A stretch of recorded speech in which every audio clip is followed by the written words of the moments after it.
Hello guys welcome back my new mini blog है। म चाहिँ आज धेरै एक्साइटेड छु गाइज, किनभने 4 दिन मात्रै बाँकी छ। 4 दिनपछि हामी फाइनली यात्रामा निस्किनेछौँ, किनभने मेरो साथी विशाल घरदेखि हिँडिसकेको छ। आज बिहान हिँडेको ऊ चाहिँ भोलि पुग्छ है, भोलि पुग्छ। अनि पर्सि हामी सपिङ गर्नेछौँ, त्यसपछि एक दिन सामानहरू जुटाउन सबै लागिहाल्छ।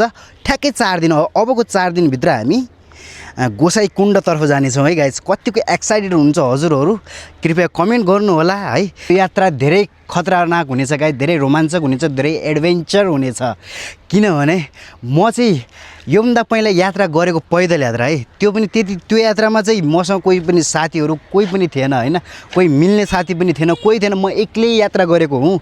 अब त मसँग मेरो बेस्ट फ्रेन्ड पनि छ, एकदम मिल्ने साथी मसँग हुनेछ अब मेरो यात्रामा। हेर्छौँ यति खतरनाक हुनेछ गाइज, यति इन्जोय गर्नेछौँ यो यात्रामा हजुरहरूले है। साथ सपोर्ट मात्र चाहिएको हजुरको है, एकदम साथ सपोर्ट देखाउनु पऱ्यो गाइज है। ल